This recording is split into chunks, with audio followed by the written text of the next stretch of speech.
दो मित्र थे, एक मित्र गलत मार्ग में चला गया, एक अच्छे मार्ग में, रोज गंगा नहाना, नाम जप करना। ऐसा जब दोनों मित्रों का मिलान हुआ, वो वैश्यागमन करना, शराब पीना, ऐसा, तो वो बूट पहने अच्छे से और वो नंगे पैर गंगा स्नान करे। तो जो गंगा स्नान करता था उसके इतना बड़ा खजूर का कांटा लगा। खजूर समझते हैं ना, बड़ा कांटा होता है। पार कर गया, वो बैठ गया, राम राम राम राम ऐसे कह के। वो जब निकला तो कहा, देखा कहते थे कि ये सब नाटक है, क्या मिला तुझे? और देख मैं बहुत मौज मस्ती से चल रहा हूं।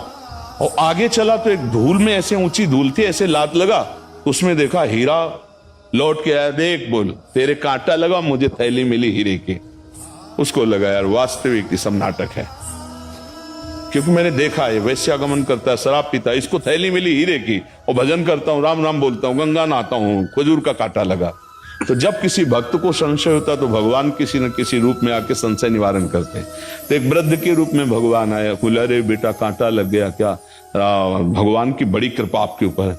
बोले आप कैसे कह सकते हैं भगवान की कृपा? ये कृपा है, कृपा तो उसके ऊपर है। देखो ना, वो हमारा मित्र जो गया, तो उनका बेटा, तुम्हें दोनों की बात याद नहीं, तुम्हें पता नहीं, इसने पूर्व जन्म में सुकृत किए हैं और अब पाप कर रहा है।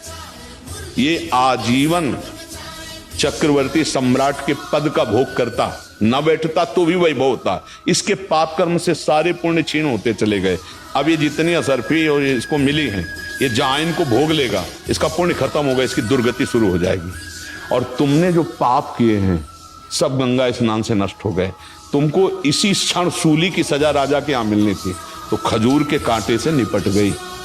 भगवान के गंगा स्नान का फल हुआ सूली की सजा खजूर के कांटे, और उसको राजपद का सुख मिलना था, सारे पुण्य नष्ट हो गए, बस ये थैली भर रह गई है। इसका जहां प्रयोग करेगा तो उसके सारे पुण्य खत्म है, फिर इसके ऊपर पाप का, तो उन्होंने बचा लिया नहीं, तुम्हारी भक्ति में ही निष्ठा खत्म हो गई। तो ये घटनाओं का अगर ज्ञान ना हो तो फिर अंदर से अश्रद्धा हो जाएगी। तो श्रद्धा अगर हमारी टूट जाए तो फिर हमारी भक्ति में बाधा पड़ती है। नहीं तो आप सच्ची मानिए, पैर फिसलना या चोट लगना या किसी भी तरह की हानि होना बहुत